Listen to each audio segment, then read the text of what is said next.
మాది సిద్దిపేట జిల్లా సిద్దిపేట అర్బన్ మండలం రంగదాంపల్లి గ్రామం. నేను ఏ రాజకీయ పార్టీకి చెందినవాడినో లేకపోతే రాజకీయ వాళ్ళతో సంబంధం ఉన్నవాడినో కాదు.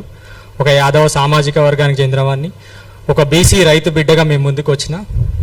ఏ రాజ్యాంగం మీద ప్రమాణం చేసి ఏ సమానత్వం గురించి ఏ బీసీ సంక్షేమాన్ని గురించి నేను పాటుపడతానని ఒక మంత్రి అధికార పార్టీకి చెందిన ఆ కుటుంబం, ఆ బీసీ కుటుంబానికి చేస్తున్నటువంటి అన్యాయం, ఆ దోపిడీ, వాళ్ళ వ్యక్తిగత ప్రయోజనాల కోసం వ్యవస్థలను ఏ విధంగా ఇన్ఫ్లుయెన్స్ చేస్తున్నారు, దానికి మీ ముందు సాక్ష్యాలతో ముందు చెప్పడానికి నేను ఇక్కడికి వచ్చిన. పొన్నం అనూప్ కుమార్, ఈయన టీపీసీసీ లీగల్ సెల్ అశోక్ వాళ్ళ కుమారుడు. మంత్రి బీసీ సంక్షేమ శాఖ మంత్రి అయినటువంటి పొన్నం ప్రభాకర్ వాళ్ళ అన్న కుమారుడు.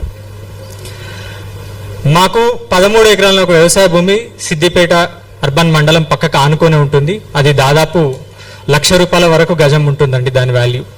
అది ఇప్పుడు 150 కోట్ల విలువ ఉంటుంది. మేము ఈ రోడ్ల మీదకి ఎందుకు వచ్చినాం, ఈ మైకులు పట్టుకొని మీ ముందుకు ఎందుకు వచ్చినాం అనే ప్రశ్న వస్తే, ఆయన ఆ భూమి మీద దృష్టి పెట్టిండు కాబట్టి, ఆయన మంత్రి అయింది కాబట్టి, ఆయన చెప్పినట్టు అధికారులు అందరూ వింటారు కాబట్టి, ఆయన ఎట్లా అంటే అట్లా సరే అనే వ్యక్తులు ఉన్నారు కాబట్టి, వాళ్ళ ద్వారా లేని వివాదాలు ఎట్లా సృష్టించారు, లేని సాక్ష్యాలు ఏ విధంగా సృష్టించారు అనేది సాక్ష్యాలతో సహా మేము ముందు పెడతాను. నేను మా తాత ఈ ఆస్తికి మొత్తానికి కాదనేది ఏమీ లేదు. మా ముత్తాత గారు అంటే నా గ్రేట్ గ్రాండ్ ఫాదర్ రాగం మల్లయ్య గారు, ఆయన వరంగల్ వాస్తవ్యులు, ఇక్కడ కాదు. ఆయన అజంజాహీ మిల్, నిజాం ప్రభుత్వం యొక్క అజంజాహీ మిల్లో ఆయన ఉద్యోగి. 1985లో ఆయన ఒక పార్టీషన్ పంచనామా రాశాడు. దాని తక్సీనామా అని ఒక గొలుసు కట్ట రాతిలో రాశాడు ఆయన. దాంట్లో స్పష్టంగా ఆయన ఏం రాశాడంటే, ఈ గొలుసు కట్ట రాత ఇది ఎవరు కూడా ఇప్పుడు రాసే వాళ్ళు లేరు, దీన్ని చదివితే అర్థం చేసుకునే వాళ్ళు కూడా లేరు. అప్పుడు ఎవరైనా పూర్వం ఉన్న వాళ్ళకైతే ఈ రాతలు అర్థం అవుతాయి సహజంగా. దీని ద్వారా తక్సీనామా కూడా జరిగింది.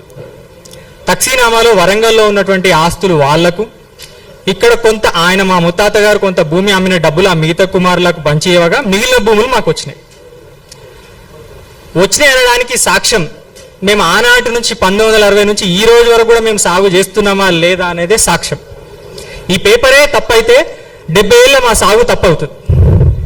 మరి పేపర్ తప్పైతే మేము 70 సంవత్సరాల నుంచి ఈ కుటుంబం ఎందుకు వ్యవసాయ సాగులో ఉంది? వాళ్ళు అనేక కారణాలు చెప్పొచ్చు, ఇది కుటుంబ పంచాయతీ అని, ఈ రక పంచాయతీ అని. మరి 70 సంవత్సరాల నుంచి ఈ వ్యక్తి సాగులో ఎందుకున్నాడు?